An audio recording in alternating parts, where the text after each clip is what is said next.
शाओसेन। आज हम अटेम्प्ट करेंगे ई कैट प्रैक्टिस एमसीक्यूज और यहाँ पर हमारे पास जो फर्स्ट एमसीक्यूज है डोमेन रेंज से रिलेटेड है। डोमेन ऑफ द फंक्शन, हमें इस फंक्शन की डोमेन बतानी है। डोमेन बताने से पहले सबसे पहले हमें ये क्लियर होना चाहिए ये गिवन फंक्शन कौन सा है। ये गिवन हमारे पास पीस वाइज फंक्शन है जो है इसकी फाइंड करनी है। तो डोमेन के लिए हम सबसे पहले आप नोटिस करें, अगर इसकी डोमेन फाइंड करते हैं तो यहाँ पर आप नोटिस करें फर्स्ट पोर्शन में हमारे पास फर्स्ट पोर्शन के लिए जो इंटरवल है वो हमारे पास है 0 से 1। यानी फर्स्ट, अगर मैं फर्स्ट फंक्शन पे फर्स्ट पोर्शन पे बात करूं, हमारे पास ये एक f of x is equal to x है और कंडीशन है x greater than equal to 0 less than equal to 1। तो इसका मतलब domain of function first portion के लिए क्या होगी, 0 से लेके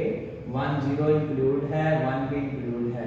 यूनियन सेकंड के लिए हमारे पास फंक्शन कौन सा है, f of x is equal to x minus 1 और यहाँ पे मेंशन है x greater than equal to 1 है, less than equal to 2 है। और सेकंड पोर्शन में हम x की वैल्यू क्या पुट कर सकते हैं, हम x की वैल्यू 1 से लेके 2 पुट कर सकते हैं। तो यहाँ पर हमारे पास बनेगा 1 से लेके यूनियन 1 से लेके 2 और क्लोज इंटरवल। अब मैं जब दोनों का यूनियन लूंगा 0 से लेके 1 तक, तो हमारे पास डोमेन ऑफ द फंक्शन क्या बनेगी, 0 से लेके 2। ये हमारे पास डोमेन ऑफ द फंक्शन होगी जो हमारे पास गिवन फंक्शन है। इसका मतलब डोमेन क्या होगी, 0 से लेके 2। तो हमें ऑप्शन देखनी होगी 0 से लेके 2 कौन सी ऑप्शन है, अल्फा ऑप्शन नहीं है, बीटा भी नहीं है, 4 भी नहीं है। 4 भी क्यों नहीं है, क्योंकि ओपन इंटरवल है और 0 इंक्लूडेड है, 2 भी इंक्लूडेड है। तो हमारे पास जो करेक्ट ऑप्शन होगी वो हमारे पास ऑप्शन होगी डेल्टा। नेक्स्ट हमारा एमसीक्यू है रेंज ऑफ द फंक्शन। इस फंक्शन की हमें रेंज बतानी है। हमारे पास फंक्शन क्या है, x² - 16 अपॉन x - 4। तो डियर स्टूडेंट्स के साथ हम इसकी डोमेन भी डिस्कस कर लेते हैं। सबसे पहले आपको पता होना चाहिए कि इस फंक्शन की डोमेन क्या है, set of all real number except 4। क्योंकि 4 पुट करूंगा तो 4 पे ये फंक्शन हमारा अनडिफाइंड हो गया। अब रेंज के लिए क्या करेंगे, रेंज के लिए हमें इसे अगेन सिंपलीफाई करना होगा और ये x² - 16 को x - 4 into x + 4 राइट कर सकते हैं। आप नोटिस करें x - 4 वाला फैक्टर कैंसिल हो जाएगा।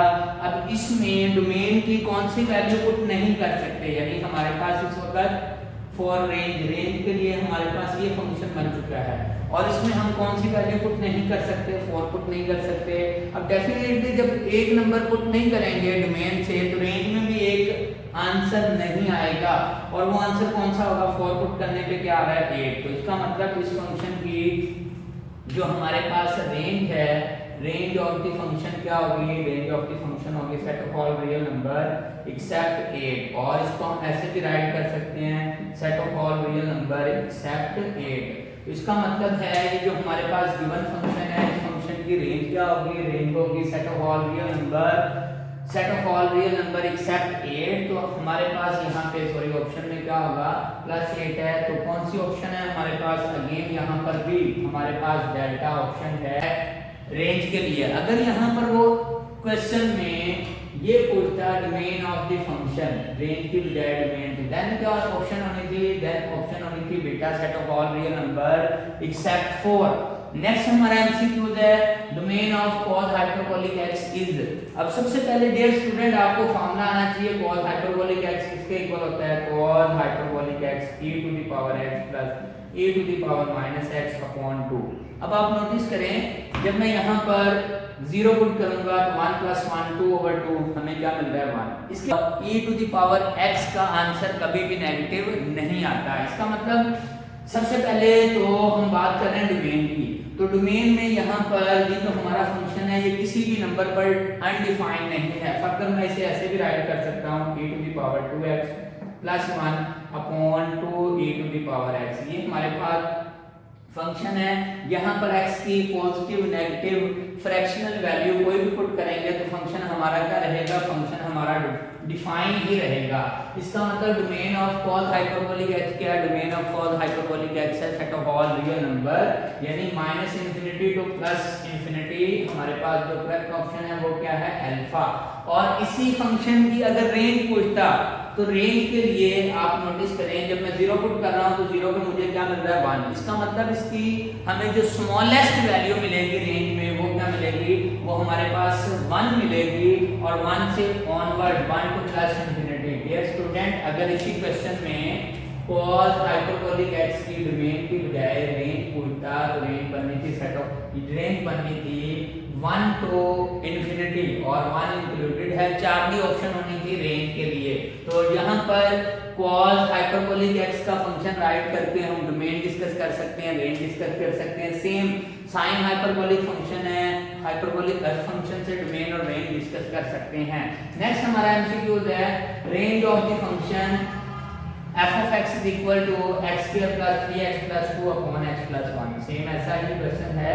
यहाँ पर जो न्यूमिनेटर में क्वाड्रेटिक फैक्टर था उस वो रिड्यूसिबल था, उसके पेयर बनते थे, फैक्टर कैंसिल होते थे। सेम यहाँ पर भी जो हमारे पास न्यूमिनेटर में क्वाड्रेटिक फैक्टर है ये हमारे पास इसके फैक्टराइजेशन होती है, रिड्यूसिबल क्वाड्रेटिक फैक्टर है, पेयर बनेंगे, एक पेयर कैंसिल हो जाएगा। तो हमारे पास फंक्शन क्या है? फंक्शन है हमारे पास g of x, इसके मैं पेयर बनाता हूँ 2 1 2, तो ये बनेगा x square plus x plus 2x plus 2, और यहाँ पर x plus 1। अगेन यहाँ पर बनेगा x common x plus 1 plus 2 common x plus 1 upon x plus 1। Dear student, आप नोटिस करें x plus 1 again common, x plus 2 upon x plus 1। आप notice करें ये कैंसिल हो जाएगा। इसका मतलब है यहाँ पर अब डोमेन का सबसे पहले आपको क्लियर होना चाहिए, डोमेन ऑफ द फंक्शन। अब डियर स्टूडेंट, डोमेन तो बाय इंस्पेक्शन ही हमें पता चल रहा है कि ये फंक्शन किस पे अनडिफाइन हो रहा है? -1 पे। अगर तो डोमेन की बात करता है तो डोमेन क्या होगी? Set of all real number except -1। अब हमसे उसने डोमेन नहीं पूछी, डोमेन पूछता तो डोमेन बननी थी set of all real number except -1। हमसे रेंज पूछी गई है, तो रेंज ऑफ द फंक्शन क्या होगी? रेंज ऑफ द फंक्शन आप नोटिस करें, जब मैं इसे कैंसिल करता हूं तो हमारे पास g of x reduced form में ये बन चुका है। अब इसमें कौन सा नंबर नहीं पुट कर सकते? -1 पुट नहीं कर सकते। अगर मैं इसमें x की वैल्यू -1 पुट करता हूं तो आंसर क्या आ रहा है? 1। इसका मतलब रेंज में एक नंबर इंक्लूड नहीं है, और वो नंबर क्या है? Set of all real value except 1। तो हमारे पास इस फंक्शन की रेंज क्या है? Set of all real number except 1। हमारे पास सूटेबल जो ऑप्शन है वो हमारी है 4B। नेक्स्ट हमारे पास लिमिट का क्वेश्चन है, बुक का क्वेश्चन है। Limit x approaches to 0 tan x minus sin x upon sin square x है। अगर डियर स्टूडेंट्स पे मैं डायरेक्टली लिमिट अप्लाई करता हूं तो 0 ओवर 0 फॉर्म बनती है।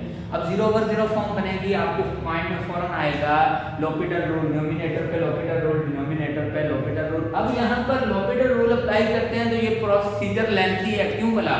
क्योंकि जब मैं न्यूमिनेटर का अलग डेरिवेटिव, डिनोमिनेटर का अलग डेरिवेटिव लूंगा, उसके बाद जब मैं लिमिट अप्लाई करूंगा तो अगेन 0 ओवर 0 फॉर्म बनेगी, यानी उस पे अगेन लोपिटल रूल अप्लाई करना होगा। और इस बात का ख्याल रखिएगा कि सम टाइम हमारे पास इस फंक्शन पे लिमिट अप्लाई करनी है, वो न्यूमिनेटर में डिनोमिनेटर में डेरिवेटिव लेने के बाद भी अगेन 0 ओवर 0 फॉर्म बनती है। तो देन हमें सेम प्रोसेस रिपीट करना होगा, अगेन डेरिवेटिव लेना होगा, उसके बाद लिमिट अप्लाई करनी होगी। तो यहाँ पर हमारे पास इसकी फिर सूटेबल ऑप्शन क्या है? सूटेबल ऑप्शन ये है tan होता है sin ओवर cos, तो मैं यहाँ से sin कॉमन ले लेता हूँ। Limit x approaches to 0 sin x common लिया, यहाँ रहा 1 ओवर cos x, यहाँ पर 1 और अपॉन यहाँ पर है sin स्क्वायर x। अब आप नोटिस करें एक साइन कैंसिल कर दूंगा इससे, तो हमारे पास क्या बनेगा? Limit x approaches to 0 1 minus cos x upon sin x cos x, और यहाँ पर हमारे पास वैल्यू में सॉरी क्यूब है, यहाँ पर वैल्यू में क्या है? क्यूब। तो जब एक डेरिवेटिव लूंगा तो एक डेरिवेटिव के बाद यहाँ पर sin क्यूब x है, एक डेरिवेटिव के बाद क्या बनेगा? 3, एक साइन कैंसिल, रिमेनिंग रहेगा sin स्क्वायर x। अब sin स्क्वायर x को हम राइट कर सकते हैं क्या? बोला 1 माइनस cos स्क्वायर x और 1 माइनस cos स्क्वायर x को 1 minus cos x into 1 plus cos x हम राइट कर सकते हैं। एक फैक्टर कैंसिल हो जाएगा, रिमेनिंग पे लिमिट अप्लाई करेंगे, cos 0 क्या बनता है 1, तो ये बनेगा 1/1 प्लस 1 यानी 1/2। तो हमारे पास जो करेक्ट ऑप्शन है वो हमारे पास ऑप्शन कौन सी है, वो ऑप्शन है हमारे पास बीटा। नेक्स्ट हमारा क्वेश्चन है if f of x is equal to 2x square minus 4 and g of x is equal to 2 to the power x, then g of f of 1 composition find करनी है। तो dear student अगर तो ये हमारा composition का question है तो हमें क्या करना है, हमें बैक टू सॉल्व करना है। इसका मतलब फंक्शन कौन सा है f of x, उसमें क्या पुट करना है 1, तो जब मैं x की वैल्यू 1 पुट करूंगा 2 माइनस 4 तो हमारे पास क्या बनेगा -2। अब -2 किस में पुट करनी है वैल्यू, g of x में। g of x में जहां जहां x है -2 पुट कर देंगे तो ये आपके पास इस तरह बनेगा 2 to the power -2, इसको 1/2 to the power 2 और सॉल्व करेंगे तो 1/4 ये हमारे पास आंसर आ जाएगा। तो ये इस तरह सॉल्व करेंगे तो हमारे पास चारवी ऑप्शन जो होगी हमारी करेक्ट ऑप्शन होगी। नेक्स्ट है हमारे पास if f of x is equal to -x plus 9 whole cube then f inverse of x, हमें इनवर्स फाइंड करना है। तो यहाँ पर हम एक ऑप्शन है हम शॉर्टकट की यूज कर सकते हैं, हमारे पास ऑलरेडी इससे रिलेटेड शॉर्टकट की है। जब भी फंक्शन गिवन हो उसका इनवर्स फाइंड करना हो, हम पहले से ये स्टडी कर चुके हैं कि अगर हमारे पास ये फंक्शन है ax plus b then inverse of the function, inverse of function क्या होगा x minus b upon a। अब डियर स्टूडेंट यही हमारे पास ऐसा ही है, इस पे जस्ट क्या पावर इंक्लूड है। इसका मतलब है जब यहाँ पर पावर हमारे पास है n तो ये पावर कहाँ पे शिफ्ट हो जाएगी, होल पावर 1/n बन जाएगी। ठीक, अब क्वेश्चन या तो इस फॉर्म में गिवन होगा और इनवर्स में इस फॉर्म में, या फिर फंक्शन इस फॉर्म में होगा, इससे इस फॉर्मेट में कन्वर्ट करना होगा। अब आप नोटिस करें हमारे पास जो क्वेश्चन है वो होल पावर में है यानी इस फॉर्मेट में है और हमें इसमें इस फॉर्मेट में कन्वर्ट करना है। हमारे पास है MCQ f of x is equal to -x plus 9 to the whole cube power cube then f inverse of x। अब एक तो ये हमारे पास ट्रेडिशनल वे था कि अगर हमारे पास ये फंक्शन गिवन है -x plus 9 to the power 3 तो हमें इसका इनवर्स लेना है, y के इक्वल लेंगे -x plus 9 to the power 3 taking power 1/3, उसके बाद -x plus 9 और उसके बाद x को सेपरेट करेंगे तो ये बनेगा 9 minus y to the power 1/3। x क्या है यहाँ से आप नोटिस करें, जब मैं y is equal to f of x ले रहा हूँ तो x क्या होगा, f inverse of y is equal to 9 minus y to the power 1/3। तो f inverse of x क्या बनेगा 9 minus x to the power 1/3। ये हमारे पास ऑप्शन कौन सी है 9 minus x to the power 1/3, हमारे पास करेक्ट ऑप्शन है चार्ली। एक ऑप्शन तो ये है कि हम इस वे से सॉल्व कर लें।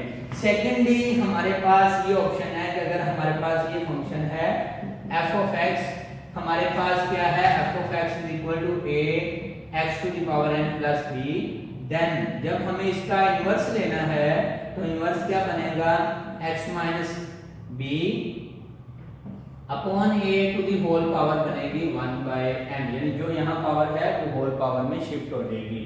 और ये कैसे है, इससे रिलेटेड ऑलरेडी ये हमने स्टडी किया हुआ है। देखिए अगर हमारे पास लीनियर फंक्शन है तो उसके इनवर्स के लिए हम क्या करते थे, सेंट्रल साइन चेंज कर देते थे, जो x का कोफिशिएंट उसी से डिवाइड कर देते थे। तो यहाँ पर क्या है, जब यहाँ पर पावर आएगी तो ये पावर इसका रेसिप्रोकल होल पावर में शिफ्ट हो जाएगा। अब हमारे पास शॉर्टकट क्या है कि अगर हमारे पास ये फंक्शन है माइनस का x प्लस का 9 और यहाँ पर क्या है 1/, यहाँ पर होल पावर क्या है, होल पावर है क्यूब। ठीक है, तो जब हमें इसका इनवर्स लेना है तो इनवर्स में आप नोटिस करें ये पावर जो होल पावर है यानी इस फॉर्म में है, ये होल पावर है, होल पावर का रेसिप्रोकल, यहाँ 1/n का रेसिप्रोकल क्या है n, तो डेफिनेटली 3 का रेसिप्रोकल क्या होगा 1/3, वो किस पे आएगा x के ऊपर आएगा। इसके साथ हमें क्या करना होगा, डेफिनेटली यहाँ पर जब मैं साइन चेंज करूंगा तो मेरे पास वैल्यू क्या आएगी, यहाँ पर ये बनेगा f इनवर्स क्या बनेगा f inverse 9 minus x to the power 1/3, ये हमारे पास वैल्यू बन जाएगी। यानी हमने क्या किया, हमने जस्ट ये किया है कि यहाँ पर जो x का कोफिशिएंट है उसी से डिवाइड करेंगे, माइनस a से डिवाइड करेंगे, सेंट्रल साइन चेंज करेंगे, नेगेटिव कॉमन लेंगे तो वो यही बन जाएगा। नेक्स्ट हमारा एमसीक्यू है limit x approaches to 5 absolute value of x minus 5 is equal to, एक तो ये है कि यहाँ पर एब्सोल्यूट वैल्यू है उसकी डेफिनेशन अप्लाई होगी, उसके टू केस बनेंगे, देन लिमिट अप्लाई करेंगे तो हमारे पास ऑप्शन क्या होगी, बीटा ऑप्शन होगी। कैसे, जहाँ x है 5 पुट किया, 5 माइनस 5 0, 0 की एब्सोल्यूट वैल्यू क्या होगी, 0 होगी। सेकंड डियर स्टूडेंट हमारे पास ये डेफिनेशन है x mod किसके इक्वल होता है, x के if x greater than equal to 0 और माइनस x के इफ x लेस देन 0। अब आप नोटिस करें यहाँ पर x को रिप्लेस करें x माइनस 5 में, तो x माइनस 5 का मॉड किसके इक्वल होगा, ये हमारे पास होगा x minus 5 whenever x greater than equal to 5 और negative of the x minus 5 whenever x क्या होगा लेस देन 5। अब यहाँ पर आप नोटिस करें जब मैं इस पे लिमिट अप्लाई करूंगा, लिमिट x अप्रोचेस टू 5, तो इट मींस कि एक लेफ्ट हैंड लिमिट अप्लाई होगी, लेफ्ट हैंड लिमिट किस पे अप्लाई होगी, इस पे। जब मैं इस पे लिमिट अप्लाई करूंगा लेफ्ट हैंड लिमिट इस तरह, limit x approaches to 5 negative f of x equal to limit x approaches to 5 positive f of x। तो लेफ्ट हैंड लिमिट इस पे अप्लाई करूंगा तो आंसर क्या आएगा 0, राइट हैंड लिमिट इस पे जहां जहां x से 5 पुट करूंगा तो 0। तो इसका मतलब लिमिट एग्जिस्ट कर रही है, फाइनल आंसर क्या आएगा, फाइनल आंसर हमारे पास 0 ही आएगा। नेक्स्ट हमारे पास है MCQ asymptotes of the function f of x is equal to 2x plus 1 upon x minus 5 upon x minus 5 का होल स्क्वायर, एक पार्ट तो इससे कैंसिल। अब आप नोटिस करें हमें चाहिए हॉरिजॉन्टल एसिम्पटोड, तो हॉरिजॉन्टल एसिम्पटोड्स लाइक दिस होगी, ये हमारे पास हॉरिजॉन्टल एसिम्पटोड्स है, यानी इसमें y की वैल्यू होगी y is equal to something, तो यहाँ पे ऑप्शन में x वाली ऑप्शन तो डिलीट हो जाएगी, ठीक है। हॉरिजॉन्टल एसिम्पटोड्स में y इक्वल टू समथिंग होगा। अब इस पे एसिम्पटोड्स हमें कैसे फाइंड करनी है, एसिम्पटोड्स फाइंड करने के लिए हॉरिजॉन्टल एसिम्पटोड्स के लिए हम इस पे limit variable approaches to infinity apply करेंगे। वेरिएबल x है तो हम अप्लाई करेंगे limit x approaches to infinity, यहाँ पर ये बनेगा 2x plus 1 upon x minus 5। दो ऑप्शन है, एक तो मैं लोपिटल रूल अप्लाई कर देता हूँ तो हमारे पास क्या आता है 2/1। ये जो आंसर आ रहा है ये किसके इक्वल है, y इज इक्वल टू 2, यानी डेफिनेटली हॉरिजॉन्टल एसिम्पटोड्स है तो y की वैल्यू होगी, तो y किसके इक्वल है, y is equal to 2। Beta option है, ये हमारे पास इक्वेशन है किसकी, हॉरिजॉन्टल एसिम्पटोड्स की ड्रा करें तो यहाँ पर कहीं y is equal to 2 draw होगा। अब सेम सेकंडली यहाँ पर जैसे था हम x कॉमन भी ले सकते थे, क्योंकि इंफिनिटी का सॉल्यूशन क्या है, अगर हमारे पास इंफिनिटी है तो हमारी एफर्ट जो होगी इसको फ्रैक्शन में शिफ्ट करना है, और जब 1 ओवर इंफिनिटी बनेगी तो वो किसके इक्वल बन जाएगा, 0 के इक्वल बन जाएगा। नेक्स्ट है f of x is equal to x³ plus sin x is symmetry about, हमें सिमेट्री बतानी है, तो सिमेट्री से पहले आप नोटिस करें जो क्वेश्चन गिवन है f of x है x³ plus sin x, x³ एक ऑड फंक्शन है, sin x एक ऑड फंक्शन है, sum of odd function is also an odd function, sum of even function is also an even function. तो यहाँ पर odd function है, odd function का sum लेंगे ऑड ही बनेगा।